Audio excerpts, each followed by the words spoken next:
Assalomu alaykum, sevimli sizlar. Qanaqa ahvolinglar? Yaxshimi? Obdan turyapsizlar?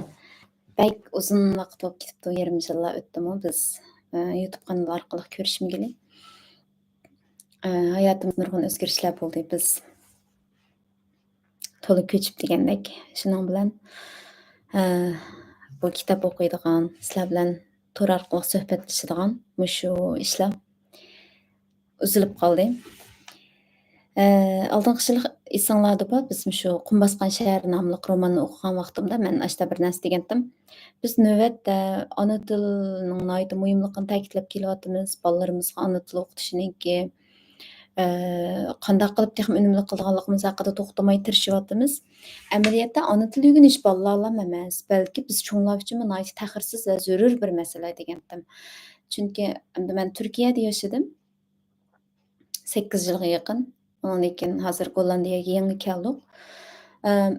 Bu 8 yilga yaqin vaqt ichida nurg'unlarimiz gap qilish jarayonida his qilamiz cho'nglarningmi tilimizniki nihoyatda bu turkcha bilan yaqinlik bilan munosabatlik, ba'zi odatlanib qolish bilan munosabatlik degandek jiq taraflari bor. Masalan, tilimizni sapolatda so'zlashda qiynalamiz. Shunga biz o'zimizningmi yolg'iz Uyg'urchaning turmush tili sifatida to'xtab qilish bilan emas, balki uning bir bilim tili holatiga texmi yuksak shundoq bir parlaq holatini saqlab qolish uchun bizmi o'rganishimiz kerak. Shunga til ustasi Mehmet Emin Hoshir yozgan va tili nihoyat ommabop bo'lgan "Qum bosgan shahar" romanini naq maydon o'qigan. Avval o'qib, andan keyin to'rga qo'yay desam, kompyuterimning sig'im to'shab ketib ekan, ichidagi narsalarni ratlab bo'lolmadim. Shunga naq maydon o'qiyapman. Endi hozir sizlarga o'qiydigan kitob men o'zim shunday hayajonlanib Qiyodagi ovchining ohuzari. Bu kitobni shu chet elga chiqqan 3-4 yil bo'ldi izladim. E'lon chiqardim, chunki bu kitobning mazmunini men bek yaxshi ko'rardim. Kitob Shinoy xalq nashriyati tarafidan nashr qilingan. 2004 yil nashr qilinibdi ekan. Mening o'qigan vaqtlarim 2007-2008 ga to'g'ri kelishi mumkin deyman. Shu kitob o'qish xotirasi yezib turib, shundoq ta'sirlanib ashta o'qigan. Keyin bir necha o'zimning yozgan maqolalarimda bu kitobdan men nima olgandim-chu, naql olgan. Bu kitobniki tarjima qiluvchilari O'tkir Uyg'ur bilan Amirjon Hoji. Bu kitobni izladim, shuning bilan Turkiyadagi aytdi. Esil bir do'stim bor Alanur. Menga bu kitobning Gollandiyada birsida borligining xabarini berdi. Nurg'unlagan kishilarning yordami bilan bu kitobni qo'limga oldim. Nihoyat asrab tutaman. Bu kitobniki qaytirib berman yana. Lekin shu qaytirib bergich bo'lgan oraliqda sizlarga o'qib olay dedim. Bu kitobni birga anglayli. Hamda tarjimasini ayni chog'da qanchalik tarjima qildi. Mencha nihoyat yaxshi qilingan tarjima deb o'ylayman. Chunki shu chog'dagi mening ro'yi dunyorimdagi yaratgan zilzilasi 10 yillardan beri hech yo'qmagan bo'lsa, o'chmagan bo'lsa, men yillab shu kitobning peshida yurgan bo'lsam, demak yaxshi qilingan tarjima.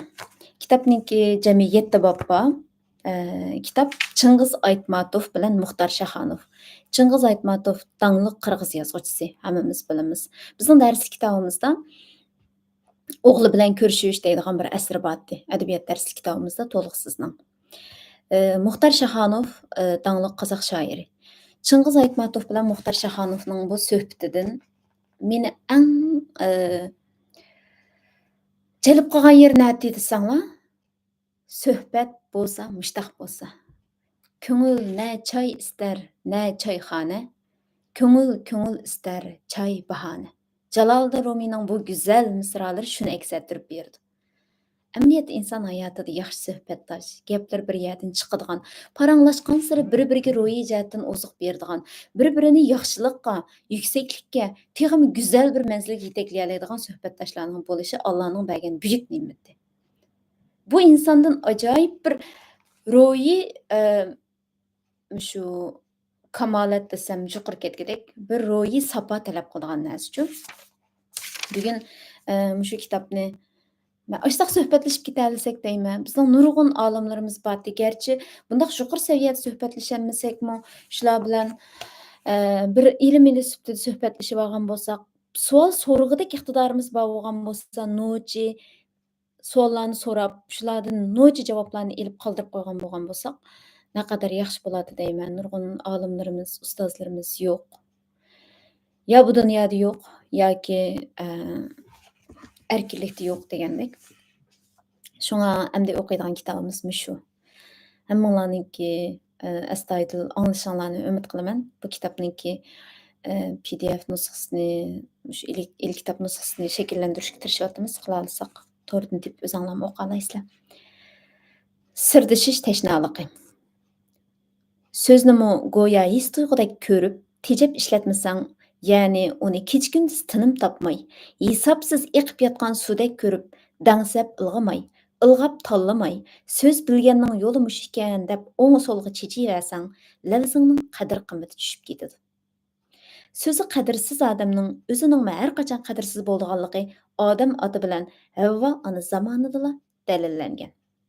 Bola chig'imda ovulimizning bir hurmatli oqsoqoli o'z-o'zidan yetimsirab, so'zlashadigan odam qolmayotidi deydi. Ko'chiq chiqsa shuncha ko'p odam turib oqsoqolning buncha yolg'iz turgani nimasi deb hang-tang qolatdim. O'ylanib baqsam, oqsoqol o'zi bilan tang o'ltirib o'ylasha oladigan, so'z qadrini o'z qadriga tang qila oladigan, teran fikrlik, qo'yma quloq kishilarni umid qildigan emasmi? Muxtar ikkimizning shu og'il oqsoqoli armon qilgan o'ylashish, emin erkin sirdishish shodliqidan borliq kelgan qo'lingizga kitobning dunyoga kelish qiziq. Birimiz qozoq, yana birimiz qirg'iz tilida yoki ikki qarindosh tilda ijod qilingan bu yeshil toshli xotiramizni asosan Unalg'i oldidagi sirdishish yoki bo'lmasa Unalg'i lentasidan chiqqan sir to'kma kitobi deb atsaqmi bo'lg'idek. Ko'ngil mayliga, paranglarimizning ixtiyor tizginiga qarab, har turli xushalliq paytlarimiz bilan hasratga patgan alamlik damlarimizga imkoniyatning baricha ko'p qalam tekkizmay o'z petichi qoldirishga tirishchanlik ko'rsatdik. Eng yaqin odamlarimizdan boshqa yot kishilar bilmaydigan, taqdirning agir to'qay yo'llarida uchrashgan turli tuman xushalligimiz bilan hasrat nadomatlarimizni pinhon qoldirmadik. Keng tasha o'ltirib sirdishish jarayonida ro'yobga chiqqan bu yozma paranglarimizning biz o'zgachiligimi shuningda bo'lsa kerak. Endi chet ellik o'qirmanlarimiz uchun o'zimning suhbatlashimning kim ekanligini aytib o'tsam ortiqlik qilmas. Mening umrimda ikki muxtar bo'ldi. Uning birisi otamdek g'amguzarim, ustozim, azimat yozuvchi Muxtar Avizov. Yana birisi azimat shoir, ko'p yillardan buyon sirdishim, eni do'stim Muxtar Shahonov. Mening bilishimcha, u keng ma'lumotli, to'xtovsiz izlanguchi, mutafakkur, sharqning donoligi bilan g'arbning dunyo qarashini birga moyillik bilan bir yerda uchrashtirib, o'zgacha yo'l tutgan Osiyo quruqlig'idagi mashhur shoirlarning biri. O'z tilidan boshqa davlat yoki rayonlarda bu shoirni biri bilib, yana biri bilmasa, buningga u ayblik emas. Uning ustiga bu sirdishish kitobida o'qirmanlar uning bir qancha esil she'rlari bilan tanishish sharfiga erishadi. Mo'rt kelganda shuni aytish hojatki, Muxtar qozoq elining qiyin sharoitda qolgan mezgillarida o'z beshiga kelgan ham keladigan xavf-xatarga qaramay kurash qilib o'zining munavvar obrazini saqlab, el ichida milliy qahramon sifatida tan ilingan azimat o'g'lonlarning biri. 1986-yildagi Sovet ittifoqi hokimiyatining vahshiyona tuzumiga qarshi dodil bosh ko'targan qozoq yoshlarini oqlashda u o'z taqdiriga tushgan xavfga qaramay haqiqiy erkaklik xarakterini namoyon qildi.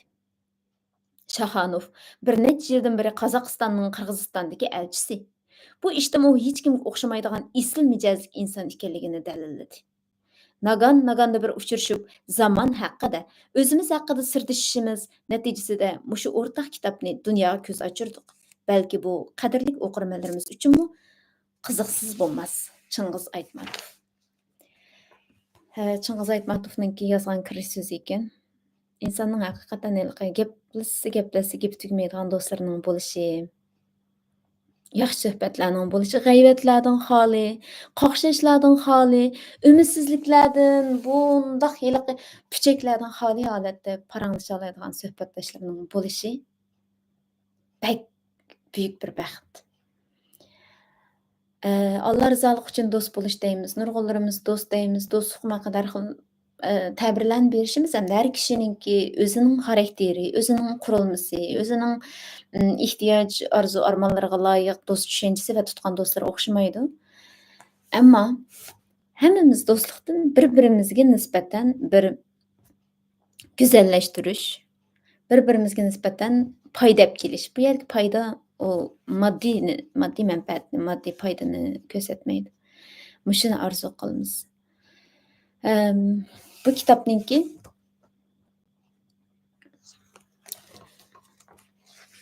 bek güzel bir suhbat natijasida maydonga chiqqanligini boya Chingiz Aytmatov o'zimi deb o'tib ketibdi. Chingiz Aytmatovninki bek dangliq asarlari bor, oramizda o'qiganlar bo'lishi mumkin. Muxtar Shaxonovni men jiq nasrini o'qib boqmagan, maningda Muxtar Shaxonovninki shu 4 ona deydigan bir she'rini berdi kitobda. Endi mushularni deb kelib Abduxoliq Uyg'urninki hayotidagi va shu oqartish harakati bo'lgan oldingi asrning boshlarida O'rta Osiyodagi kambag'al ovoz deymiz. Nurg'unlagan shu vaqtida o'tirg'a chiqqan gazitlar, jurnallar va shu gazit jurnallarning turtkisida maydonga kelgan nihoyat cho'ng bo'lgan bir oqartish harakatlari ga xiyol keltirib uchib ketdi.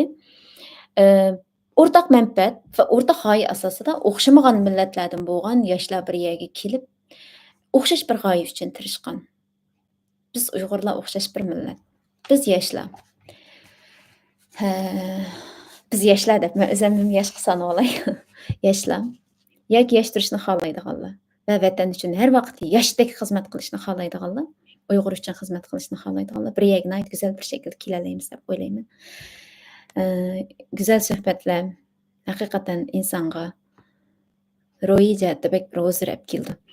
Mana bu bugungi muqaddima va kitob tanishtirish shunchalikla. Kitobninki jami bet soni xeyli chiqga 487 bet. 487 bet.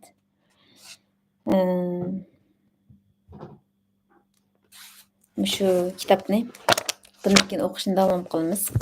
Sizlar bilan birlikda kitobni anglab chiqaylik. Mencha anglagandan keyin cho'qim taqib qo'yishni unutmanglar. Hammamiz anglab chiqaylik. Bugun kitob tanishtirish davomida anglaymiz. Allohga omonat.